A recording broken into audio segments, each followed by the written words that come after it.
किया और जिसके लिए उन्होंने धन्यवाद भी दिया, वो क्या वजह थी? जय, हम चाहेंगे उसको भी आप हमारे दर्शकों को बिल्कुल, प्रधानमंत्री नरेंद्र मोदी ने कहा कि ये वो क्षण है जब इंडोनेशिया और भारत के सुनहरे अध्याय की शुरुआत हो रही है। और एक बहुत ही अहम यहाँ पर अपडेट आपको देना चाहेंगे। इंडोनेशिया यात्रा पर प्रधानमंत्री नरेंद्र मोदी को बिनटेक रिपब्लिक इंडोनेशिया अधिपूर्ण से सम्मानित किया गया है। ये इंडोनेशिया का सर्वोच्च सम्मान है। इसे अक्सर star of the Republic of Indonesia कहा जाता है और ये इंडोनेशिया का सबसे सर्वोच्च सम्मान है और सर्वोच्च नागरिक और सैन्य सम्मान है। ये मेडल उन असाधारण लोगों, नागरिकों, सैन्य अधिकारियों या विदेशी नेताओं को दिया जाता है जिन्होंने इंडोनेशिया गणराज्य की अखंडता, संप्रभुता और सम्मान के लिए अद्भुत कार्य किए हों। ये तस्वीर हम देख सकते हैं। प्रधानमंत्री नरेंद्र मोदी को इंडोनेशिया का सर्वोच्च नागरिक सम्मान ये दिया गया है यहाँ पर।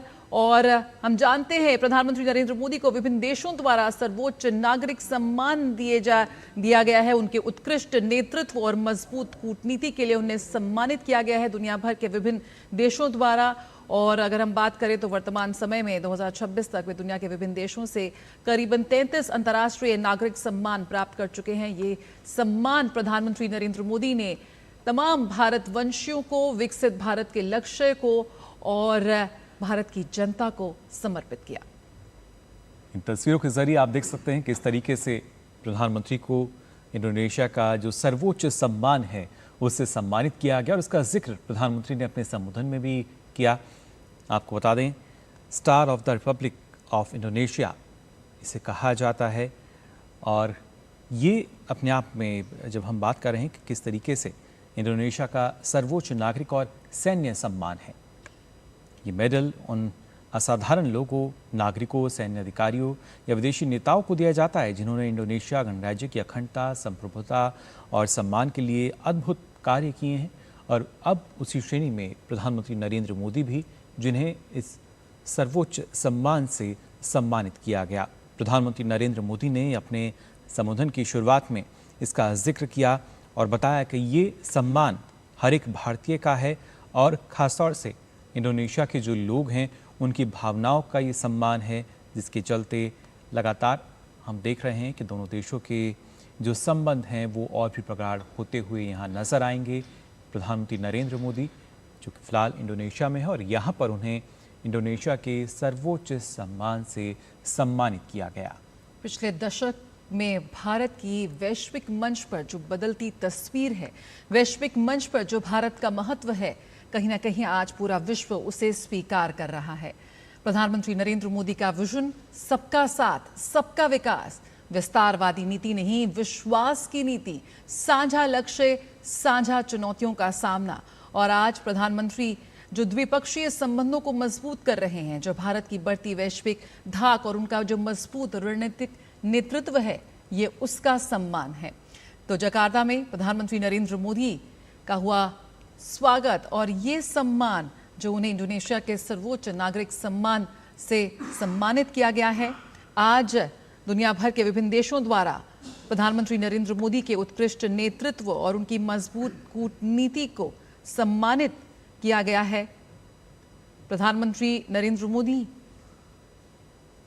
की जो रणनीतिक साझेदारी रही है, जो मजबूत कूटनीति रही है, आज भारत के दुनिया के तमाम देशों के साथ बेहद महत्वपूर्ण, बेहद मजबूत द्विपक्षीय संबंध है।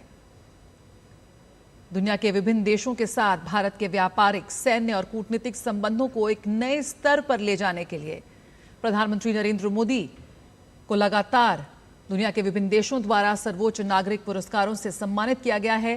प्रोफेसर अंशु जोशी हमारे साथ जुड़ी हुई हैं। प्रोफेसर जोशी, आपसे जानना चाहेंगे एक और सम्मान प्रधानमंत्री नरेंद्र मोदी को जो उन्होंने यहाँ पर उसको समर्पित किया है भारत की जनता को, विकसित भारत को, और लगातार वैश्विक मंच पर जो भारत की साख बन रही है, भारत लगातार मेहनत कर रहा है और आत्मनिर्भर भारत के सपने को, उस तस्वीर को और मजबूती प्रदान कर रहा है। कहीं ना कहीं उसकी स्वीकार्यता, भारत के महत्व को स्वीकारते हुए दुनिया के विभिन्न देश। बिल्कुल जया, और ये बहुत गौरवपूर्ण क्षण है हर एक भारतीय के लिए, तब जबकि हमारे प्रधानमंत्री को इंडोनेशिया के सर्वोच्च सम्मान से पुरस्कृत सम्मानित किया गया है। और इसके पहले भी अभी प्रधानमंत्री जब अलग अलग देशों के दौरे पर थे तो हमने देखा कि कैसे पश्चिम एशिया से लेकर हम यूरोप की ओर जाएं, और अब ये हम यदि हम इंडोनेशिया की ओर आए तो बहुत लंबी फेहरिस्त है। मेरे ख्याल से ये 34वां किसी भी देश का सर्वोच्च सम्मान है जो हमारे प्रधानमंत्री को मिला है, और ये अपने आप में एक रिकॉर्ड है। और बिल्कुल ये उन्होंने जिस तरह से भारतवंशियों को, भारतवासियों को समर्पित किया है, तो ये देखना और भी गौरवान्वित करता है कि प्रधानमंत्री अपने नेतृत्व में जिस प्रकार से भारत की विदेश नीति को, भारत के सहयोग को, भारत की शक्ति को एक नई ऊंचाई तक ले गए हैं वैश्विक राजनीति पर। यह देखना बड़ा सुखद है कि किस प्रकार से भारत न सिर्फ एक ग्लोबल ऑर्डर में निरंतर आगे बढ़ रहा है, लेकिन एक बहुत सकारात्मक कूटनीति के साथ, बहुत सकारात्मक संबंधों के साथ, और इसमें किस प्रकार से अलग अलग क्षेत्रों में हम लाइक माइंडेड नेशंस के साथ विकास की नई यात्रा, नए माइलस्टोन्स हम तय कर रहे हैं, आगे बढ़ रहे हैं, और इसके बीच में वैश्विक शांति, सुरक्षा और किस प्रकार से पर्यावरण संरक्षित रह सके, इसके लिए भारत काम कर रहा है। तो ये जो पुरस्कार, ये जो इस प्रकार से सम्मानित होते हम अपने प्रधानमंत्री को देख रहे हैं, ये इसी बात का रिफ्लेक्शन है कि भारत किस प्रकार से एक सकारात्मक कूटनीति के साथ समस्याओं का कैसे समाधान खोजा जाए, इस एक भावना के साथ, वसुधैव कुटुंबकम के दर्शन के साथ कैसे भारत लगातार आगे काम कर रहा है, आगे बढ़ रहा है, और कैसे भारत एक पुल का काम कर रहा है पश्चिम के शक्तिवान देशों और ग्लोबल साउथ के विकासशील देशों के बीच में। तो ये एक बड़ा कारण है कि चाहे पश्चिम के देश हो या ग्लोबल साउथ के देश हो, प्रधानमंत्री को सभी एक रूपता से पसंद करते हैं, विश्व प्रिय हैं, विश्व मित्र की छवि आज भारत की है, एक नई शक्ति है भारत की, और उसी शक्ति का ये मुझे कहीं ना कहीं प्रतीक दिखाई पड़ता है जो इंडोनेशिया से हमारे प्रधानमंत्री को सर्वोच्च सम्मान दिया गया है। जी बिल्कुल प्रोफेसर जोशी, और ये जब हम बात कर रहे हैं अभी तक का ये 35वां सम्मान है। इससे पहले हमने देखा था guardian of the blue horizon से सम्मानित किया गया था प्रधानमंत्री नरेंद्र मोदी को, लेकिन अब ये जो मितांग आदिपुर्ण मेडल है इससे सम्मानित किया गया है, और खासतौर से star of the Republic of Indonesia ये कहा जाता है। और साथ ही साथ इस सम्मान को लेकर प्रधानमंत्री ने क्या कुछ कहा, आइए सुनते हैं। ये सम्मान कोटि कोटि भारतवासियों का है, इंडोनेशिया के लोगों की भावनाओं का है, भारत और इंडोनेशिया के ऐतिहासिक और आत्मीय संबंधों का है। मैं प्रेसिडेंट प्रबोवो जी, इंडोनेशिया की सरकार और यहाँ की जनता का हृदय से आभार व्यक्त करता हूँ। एम्बेसडर दयाल, आप हमारे साथ जुड़े हुए हैं। किस तरह से आप देखते हैं, प्रधानमंत्री नरेंद्र मोदी ने कहा, हमने उनका संयुक्त वक्तव्य सुना, दोनों ही नेताओं का, एक सुनहरे अध्याय की शुरुआत यहाँ पर प्रधानमंत्री ने कहा, और ये जो सम्मान है उस ऐतिहासिक रिश्तों को, वर्तमान की साझेदारी को और भविष्य के रोड मैप को भी एक तरह से एक सील करता हुआ साफ तौर पर नजर आता है। क्या कुछ कहेंगे आप? आज समझौता ज्ञापनों का भी आदान प्रदान हुआ है। जी हाँ, बिल्कुल एक नए अध्याय की शुरुआत है। भारत और इंडोनेशिया के संबंध बहुत ही अच्छे हमेशा रहे हैं, पर अब एक जो साइंस में कहा जाता है क्वांटम जंप, इस हमारा जो रिलेशन है उसमें होगा, क्योंकि जितने देखिए मेमोरेंडम ऑफ अंडरस्टैंडिंग साइन हुए हैं जी, उसमें कितना उनके विषय हैं, और मैरीटाइम सिक्योरिटी से लेकर Indian institute of management Bangalore की एक शाखा वहाँ पर खुलेगी, और ये सब दिखाता है कि एक नया रोड मैप दोनों देशों के नेताओं ने निश्चित किया है कि किस तरह भारत और इंडोनेशिया का जो संबंध है, जो पुराने संबंध हैं, उनको एक नई दिशा दी जाए, और जो नई टेक्नोलॉजी के ड्रिवन सोसाइटी, जो प्रधानमंत्री ने कहा कि जो एक नया दयाल, और इसके साथ साथ हमने देखा कि किस तरीके से प्रधानमंत्री नरेंद्र मोदी ने जकार्ता में इंडोनेशिया के राष्ट्रपति प्रभावो सुबियांतो के साथ प्रतिनिधिमंडल स्तर की जो बातचीत है वो भी यहाँ देखी गई है, और हम देख सकते हैं इन तस्वीरों के जरिए भी ये महत्वपूर्ण बातचीत जो यहाँ पर हुई। दोनों देशों के बीच समग्र रणनीतिक साझेदारी को व्यापक बनाने को लेकर कई अहम समझौते भी हुए हैं, जिसका लगातार हम जिक्र कर रहे हैं। भारत इंडोनेशिया को ब्रह्मोस मिसाइलों की आपूर्ति सुनिश्चित करेगा। समुद्री सुरक्षा में भी दोनों देश आपसी सहयोग को प्रगाढ़ करेंगे। इसके अलावा खनिज और इस्पात आपूर्ति श्रृंखला की बात की जाए, प्रौद्योगिकी नवाचार की बात की जाए, इसको लेकर भी अहम समझौते जो हैं वो दोनों देशों के बीच यहाँ पर अभी हुए हैं। तो अहम समझौते प्रधानमंत्री नरेंद्र मोदी और राष्ट्रपति सुबियांतो के बीच हुए हैं और यहाँ पे एक संयुक्त वक्तव्य हमने सुना किस तरह से भारत और इंडोनेशिया अब समुद्र सुरक्षा सहयोग को विस्तार करता हुआ नजर आएगा। मैरीटाइम सिक्योरिटी की बात करें, आपदा प्रबंधन के क्षेत्र में यहाँ पर समझौता हुआ है। डिजास्टर मैनेजमेंट, स्वास्थ्य कार्यबल पर भी समझौता हुआ है। चिकित्सा उत्पाद नियमन पर भी समझौता हुआ है। खनिज व इस्पात आपूर्ति श्रृंखला की बात करें, कृषि के क्षेत्र की बात करें, दूरसंचार, अनुसंधान, प्रौद्योगिकी, सहयोग, नवाचार पर भी दोनों देश अब साथ मिलकर काम करते हुए नजर आएंगे। साथ ही प्रधानमंत्री ने नरेंद्र मोदी ने गर्मजोशी भरे स्वागत का आभार व्यक्त किया और कहा कि ये जो एक नए सुनहरे अध्याय की शुरुआत हो रही है और दोनों ही देशों के जो उच्च स्तर प्रतिनिधि मंडल स्तर पर जो बातचीत हो रही है उसकी तस्वीरें इस वक्त हम यहाँ देख सकते हैं। बिल्कुल, काफ़ी अहम तस्वीरें हैं और इसके साथ साथ अहम बातचीत यहाँ पर देखने को मिली है। किस तरीके से इंडोनेशिया जो है भारत के अलग अलग तकनीक जो है उसको अपनाने की बात यहाँ पर की गई है। फिर चाहे लोकतांत्रिक व्यवस्था में जब हम ईवीएम की बात करते हैं तो वहाँ भारत किस तरीके से मददगार साबित होगा या गरीबी उन्मूलन के लिए कैसे समाधान दे सकता है। भारत ने अपने पीडीएस सिस्टम की अगर हम बात करें, मिड डे मील की बात की जाए, इसके तहत भी हम देखेंगे जो अहम सहयोग है वो इंडोनेशिया को दिया जाएगा। स्वास्थ्य क्षेत्र की बात की जाए तो यहाँ भी कैपेसिटी बिल्डिंग जो है वो नज़र आएगी।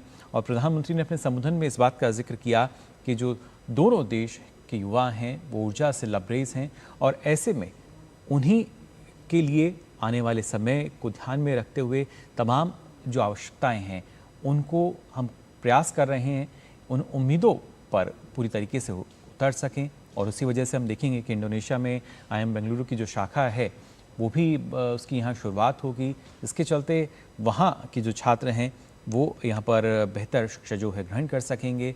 साथ ही प्रधानमंत्री ने जिक्र किया स्टार्टअप सिस्टम को लेकर भी कैसे वो महत्वपूर्ण हो जाता है और मैरीटाइम सुरक्षा के लिए दोनों देशों के जो कोस्ट गार्ड हैं उसका यहाँ जिक्र हुआ। ब्लू इकॉनमी का प्रधानमंत्री ने जिक्र किया और ये वो बातचीत जो इस दौरान की गई जब प्रतिनिधिमंडल स्तर की बातचीत हुई थी, आप देख सकते हैं इन तस्वीरों के ज़रिए भी।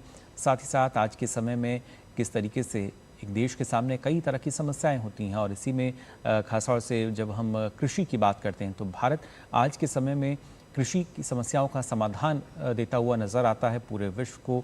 खासतौर से एग्रो टेक्नोलॉजी की बात की जाए जिसका जिक्र प्रधानमंत्री ने भी किया और कैसे एक सप्लाई चेन जो है वो बेहतर होगी। लॉजिस्टिक्स की लगातार हम बात कर रहे थे। तमाम ऐसी महत्वपूर्ण पहल जिनको देखा जा सकता है जो कि दोनों देशों के बीच यहाँ होती हुई नज़र आ रही हैं और उसी के चलते विकास, सुरक्षा, प्रौद्योगिकी लगभग हर एक क्षेत्र में बेहतर कदम जो है वो आज यहाँ दोनों देश उठाते हुए नज़र आ रहे हैं। और ये वाकई जिसको सुनहरा अध्याय कहा प्रधानमंत्री ने, इसकी जो शुरुआत है होती हुई नज़र आ सकती है। और खासतौर से प्रोफेसर जोशी आपसे मैं जानना चाहूँगा क्योंकि जब हम बात कर रहे हैं कि कैसे अलग अलग मॉडल्स जो हैं वो देख रहे हैं, लोकतांत्रिक व्यवस्था की अगर बात की जाए, ईवीएम में सहयोग होगा और गरीबी को दूर करने के लिए, उसके उन्मूलन के लिए अगर बात की जाए तो ये कितना महत्वपूर्ण भारत का जो पीडीएस सिस्टम है, मिड डे मील है, इसको कहीं ना कहीं अपनाता हुआ अब नज़र आएगा इंडोनेशिया?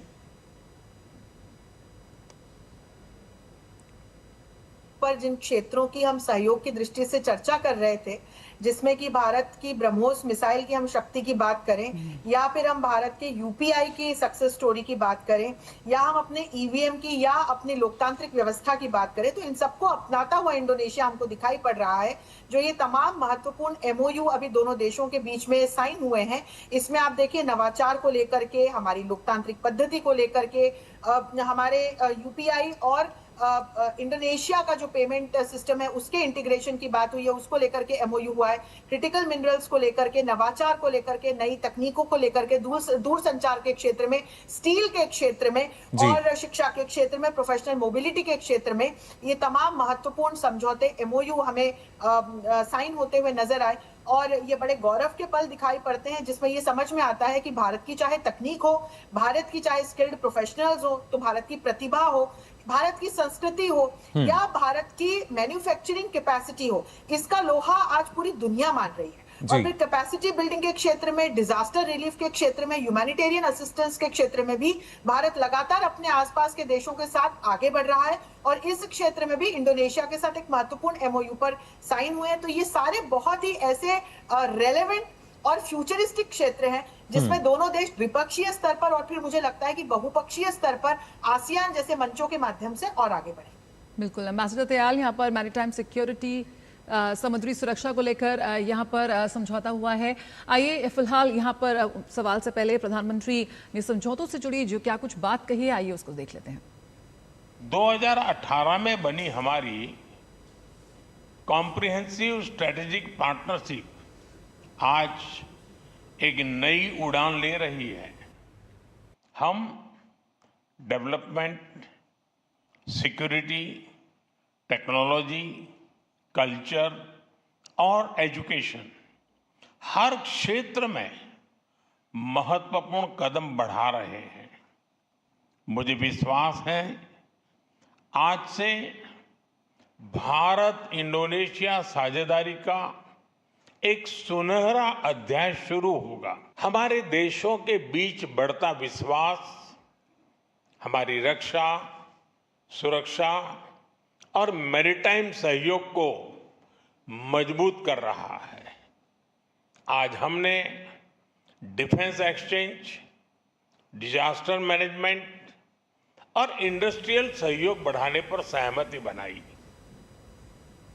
ज़ाहिर तौर पर अलग अलग जो समझौते हुए हैं उनका जिक्र यहाँ पर किया प्रधानमंत्री नरेंद्र मोदी ने, और ये अपने आप में काफ़ी महत्वपूर्ण एम्बेसडर दयाल, क्योंकि लगातार हम बात कर रहे हैं इन तमाम समझौतों को लेकर, लेकिन यहाँ और जो आउटकम्स हैं खास तौर से वो काफ़ी महत्वपूर्ण हो जाता है। ऐसे में खास तौर से जब क्रिटिकल मिनरल्स का यहाँ जिक्र हुआ, स्टील का जिक्र हुआ, भारत के लिहाज से ये कितना महत्वपूर्ण है? स्टील का बहुत महत्व है, निकिल बहुत उसमें इस्तेमाल होती है, स्टील की जो प्रोसेसिंग में, और कोस्ट गार्ड के दोनों देशों के कोस्ट गार्ड मिलकर पेट्रोलिंग करेंगे, कुछ इस तरह की बातचीत भी हुई जी। और राष्ट्रपति, इंडोनेशिया के राष्ट्रपति ने बड़ा जिक्र किया कि सबांग पोर्ट जो वहाँ है, जो करीब 100 मील है हमारे अंडमान निकोबार से, उन्होंने अंडमान निकोबार का भी जो पूरा एक जी और नया हमारा वहाँ पर बिल्कुल विकास हो रहा है। लेकिन तस्वीरें लगातार आ रही हैं और इस दौरान अगर बात की जाए, जब प्रधानमंत्री का वहाँ स्वागत किया गया था, जो बच्चे थे उन्होंने, हमने देखा कितना उत्साह उनमें नजर आ रहा था। वो तस्वीरें भी अपने दर्शकों को हम दिखाते हैं।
प्रधानमंत्री नरेंद्र मोदी का बेहद गर्मजोशी के साथ, स्नेह के साथ, सहजता के साथ स्वागत किया है नन्हे बच्चों ने।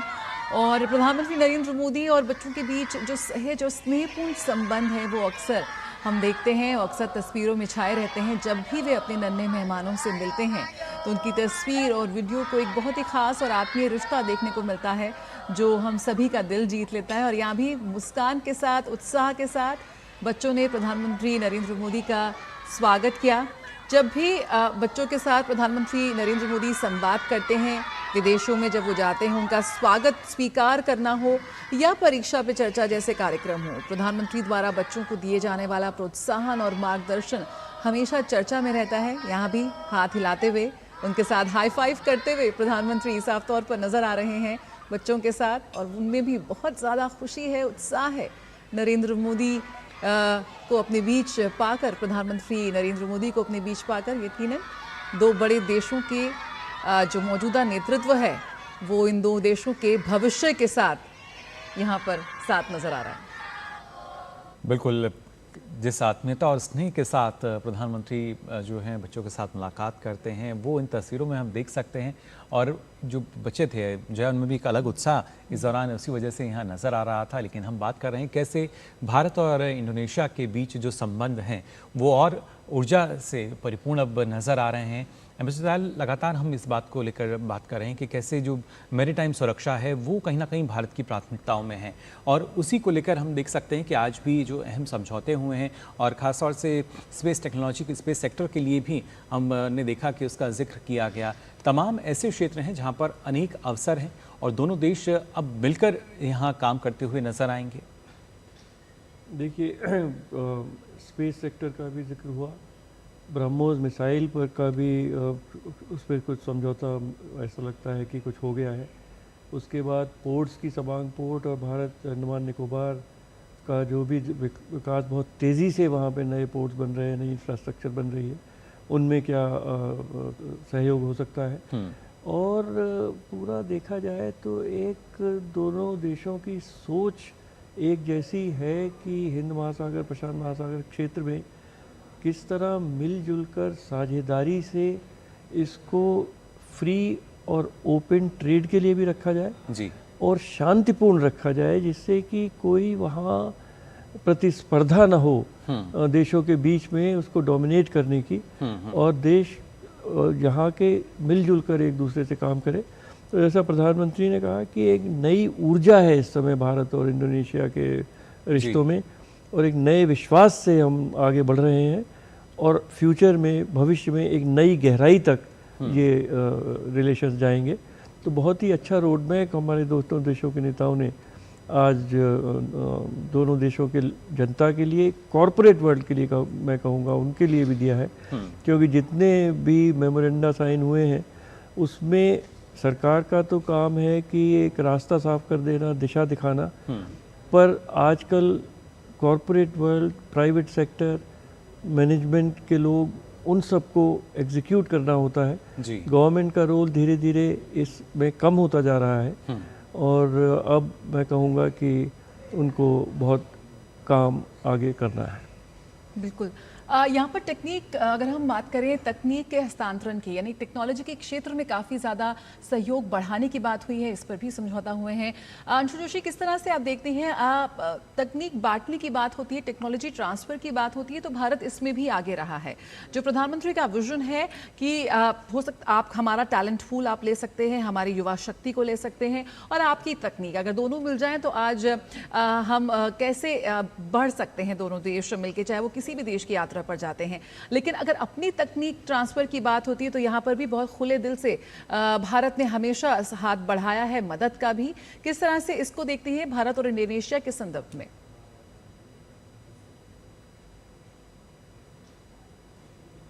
विगत कुछ वर्षों में हमने भारत को तकनीक का प्रयोग करते हुए और फिर शांतिपूर्ण तरीके से समस्याओं के समाधानों की ओर जाते हुए देखा है, और इसमें तकनीक की एक महत्वपूर्ण भूमिका रही है, और अलग अलग क्षेत्रों में विकास में भी फिर नई तकनीक की एक बड़ी भूमिका रही है।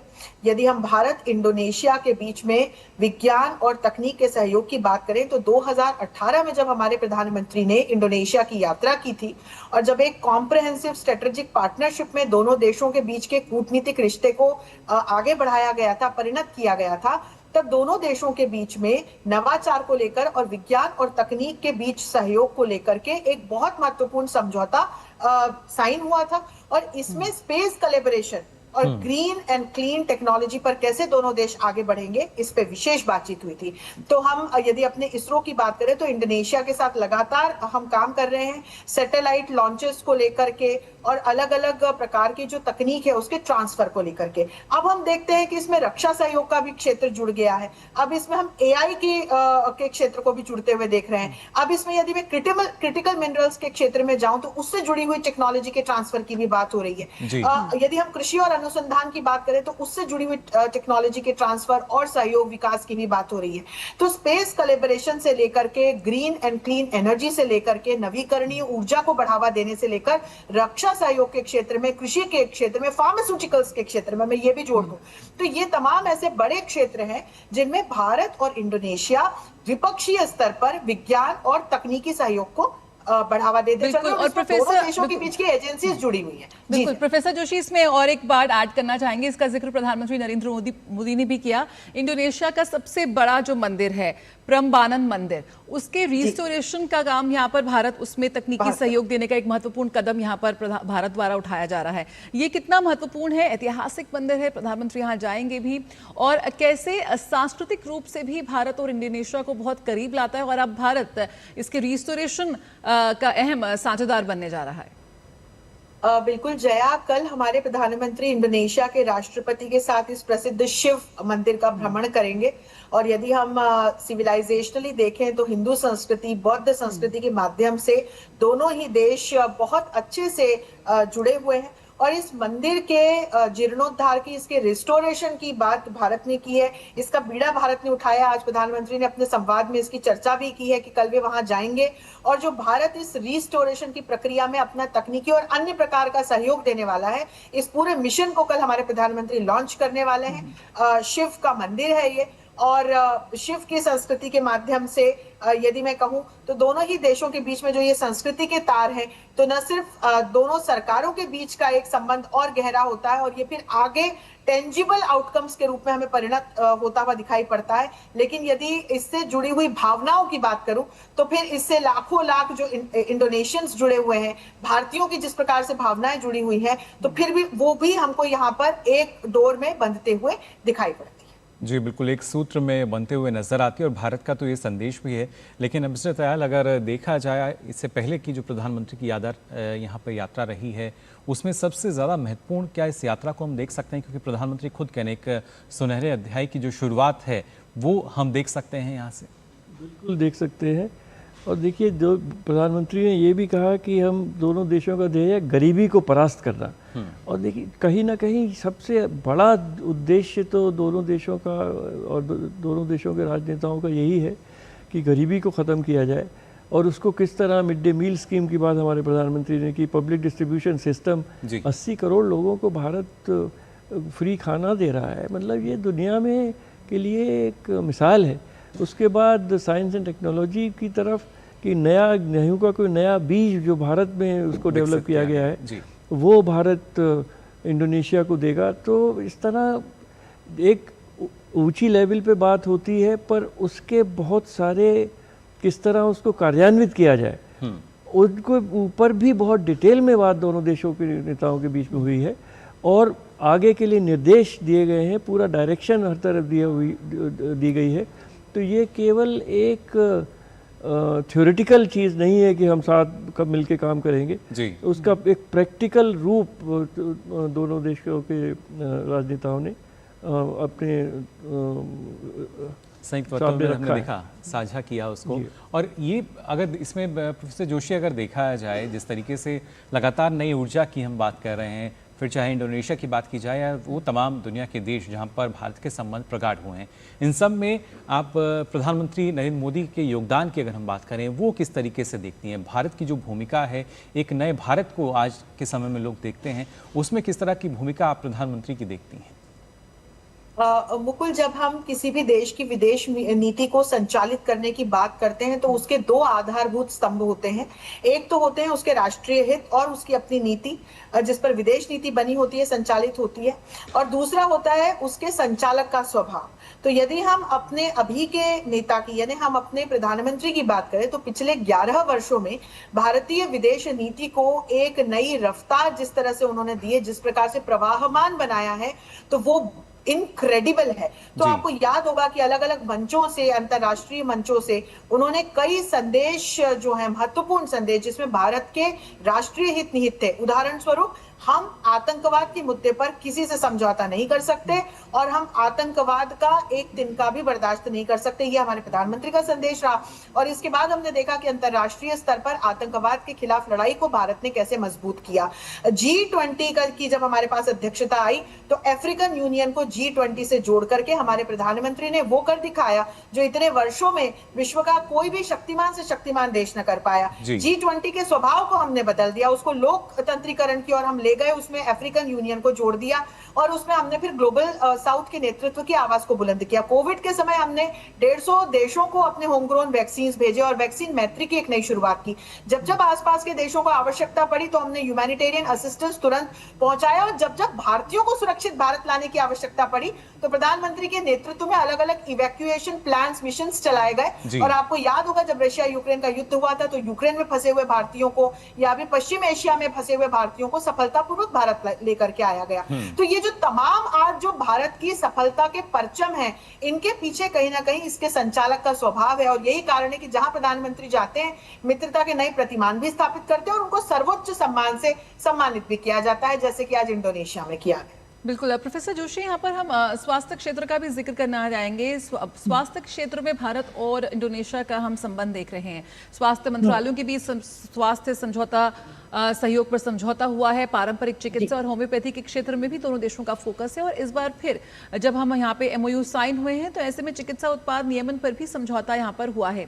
किस तरह से देखते हैं जब हम साझा चुनौती की बात करते हैं आज के समय में, अगर स्वास्थ्य के क्षेत्र में भी टेक्नोलॉजी ट्रांसफर और दोनों देशों के बीच ये जो परस्पर सहयोग हम देख रहे हैं, ये भी एक महत्वपूर्ण कड़ी साबित होगा दोनों देशों के संबंधों में?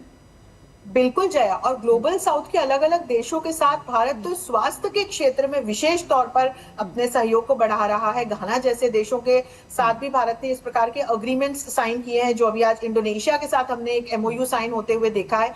तो न सिर्फ चिकित्सा क्षेत्र में चिकित्सकीय उत्पादों की दृष्टि से, बल्कि मैं आपको बताऊं कि हमने ऐसे कई सफल अपने home grown mechanisms, frameworks, platform स्थापित किए हैं, जैसे ई-संजीवनी, ई-मेडिसिन, टेलीमेडिसिन, जिसके माध्यम से सुदूर रहने वाले नागरिक को भी चिकित्सकीय सुविधाएं सुगमता से सुलभ कराई जा सके। और ये जो तमाम ग्लोबल साउथ के दूसरे विकासशील देश हैं, इनको यहाँ पर तकनीक और आर्थिक दोनों प्रकार के सहयोग की आवश्यकता पड़ती है। भारत ने चिकित्सा के क्षेत्र में स्केल और स्पीड दोनों को अपनाते हुए नई तकनीकों के माध्यम से अपने ई-संजीवनी जैसे प्लेटफॉर्म्स विकसित किए हैं, जिसमें भारत की जो परंपरागत औषधियां हैं, जिसमें आयुर्वेद और होम्योपैथिक मेडिसिन का भी हम नाम ले सकते हैं, वो भी शामिल है। तो तकनीक के साथ परंपरा को जोड़ करके भारत ने यहां पर भी एक सफलता का अध्याय गढ़ा है। और इंडोनेशिया के साथ न सिर्फ चिकित्सकीय उत्पादों को लेकर के ई-संजीवनी और ये टेलीमेडिसिन के क्षेत्र में जो हमने अलग अलग फ्रेमवर्क स्थापित किए हैं,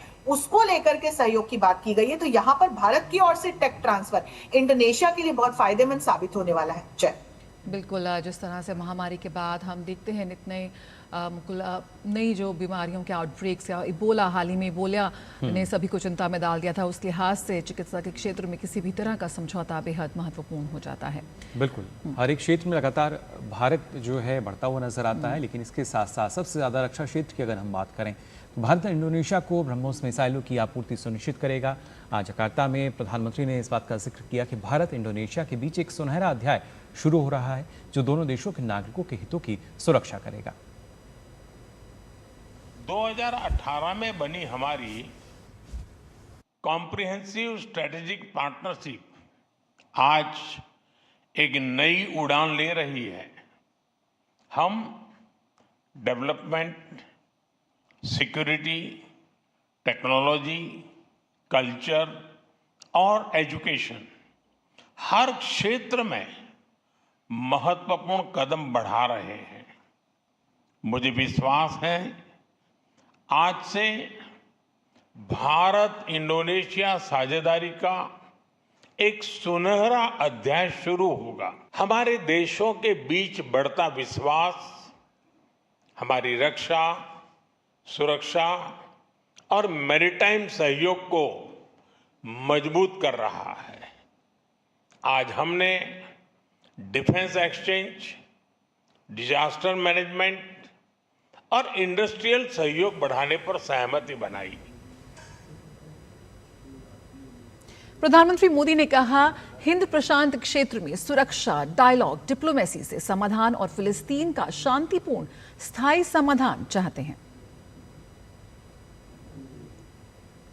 वैश्विक मुद्दों पर भी भारत और इंडोनेशिया का सहयोग निरंतर बढ़ रहा है। इंडो पैसिफिक के प्रति हमारे आउटलुक में भी सिनर्जी है। भारत ने हमेशा आसियान सेंट्रलिटी को विशेष महत्व दिया है। वैश्विक उथल-पुथल के इस दौर में भारत का मानना है कि डायलॉग और डिप्लोमेसी की भूमिका पहले से कहीं अधिक महत्वपूर्ण हो गई है। पैलेस्टाइन के विषय पर हम 2 स्टेट सॉल्यूशन और लॉन्ग टर्म पीस का समर्थन करते हैं। तो यहाँ पर हमने सुना प्रधानमंत्री नरेंद्र मोदी को, जिन्होंने बताया कि शांतिपूर्ण स्थायी समाधान जो है वो तमाम वैश्विक समस्याएं जो चल रही हैं, भू राष्ट्र विवाद हम देखते हैं, उनका होना चाहिए। एम्बेसडर दयाल, आप किस तरीके से इस बात को देखते हैं, क्योंकि भारत हमेशा शांतिपूर्ण ढंग से किसी भी मुद्दे का एक सार्थक समाधान करने की बात करता है, डायलॉग डिप्लोमेसी की हम बात करते हैं। देखिए, प्रधानमंत्री ने हमेशा ये कहा है, this is not an era of war, जो दुनिया भर में अप्रिशिएट किया गया। डायलॉग और डिप्लोमेसी की बात प्रधानमंत्री बार बार कर रहे हैं। और हम क्या देख रहे हैं, देखिए ईरान और अमेरिका के बीच में भी अब इतना लड़ाई झगड़ा मारकाट के बाद वो डायलॉग और डिप्लोमेसी पर ही आ गए हैं। रशिया और यूक्रेन में अब फिर उसी तरफ वो लोग जा रहे हैं। तो प्रधानमंत्री का ये बहुत गहरा सोच है। फ़िलिस्तीन पे बहुत ही अच्छा उन्होंने स्टेटमेंट दिया कि देखिए दो स्टेट सॉल्यूशन ही वहाँ पे स्थायी शांति ला सकता है। तो जो वो बात करते हैं वो बहुत गंभीर बात होती है, बहुत उनका जो सोच है, एक्सपीरियंस है और दुनिया की जो रियलिटीज़ हैं जी, उनको देख कर बात करते हैं। और इसीलिए उनकी बात को हमारे प्रधानमंत्री जो कहते हैं पूरे विश्व बहुत ध्यान से सुनता है और उसको स्वीकार भी करता है। और उसको और जैसा कहा गया कि इतने जो अवार्ड्स जो मिलते हैं उनको, तो उनका एक अपना व्यक्तित्व है जी। और दूसरी चीज़, अगर आप पूरे डेमोक्रेटिक वर्ल्ड को देखें, जिस तरह तीसरी बार हमारे प्रधानमंत्री चुनकर आए हैं, आप कहीं देख लीजिए, हर ज़्यादातर देशों में, अब इंग्लैंड में चौथे प्रधानमंत्री होने वाले हैं, तो उनका एक सम्मान है, सबसे लंबा कार्य, और पूरा देश का समर्थन है। जितनी उनकी पॉपुलैरिटी रेटिंग देखें तो दुनिया के जो और नेता हैं और वो सब देख रहे हैं कि भारत के प्रधानमंत्री का अपना व्यक्तित्व है जी, अपना नेतृत्व है और एक सोच है जो बहुत सकारात्मक सोच है, न केवल भारत के लिए पर पूरे विश्व के लिए। बिल्कुल। और यही विज़न जो है, कहीं ना कहीं उनको एक ग्लोबल लीडर के रूप में भी उनकी छवि को हम देखते हैं किस तरीके से उभरती हुई नज़र आती है। फिलहाल हम यहाँ रुकेंगे एक छोटे से ब्रेक के लिए। लगातार हमारी जो चर्चा है वो जारी है। फिलहाल रुकेंगे एक छोटे से ब्रेक के लिए।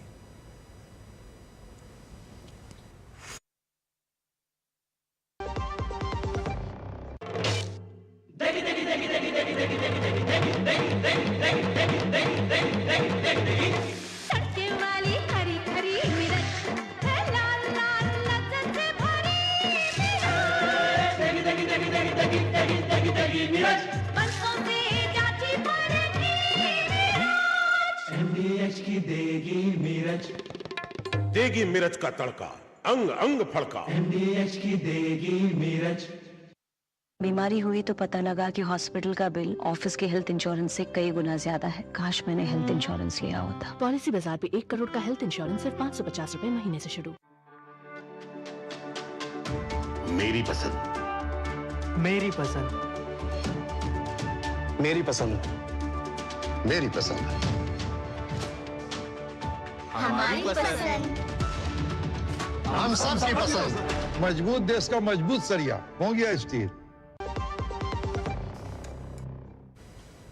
ब्रेक के बाद स्वागत है। भारत इंडोनेशिया संबंधों में नई ऊर्जा और यहाँ पर विभिन्न महत्वपूर्ण क्षेत्रों में अहम समझौते यहाँ पर हुए हैं और प्रधानमंत्री नरेंद्र मोदी ने कहा कि ये जो क्षण है ये भारत और इंडोनेशिया के रिश्तों को एक नई ऊर्जा दे रहा है, एक नए सुनहरे अध्याय की शुरुआत हुई है।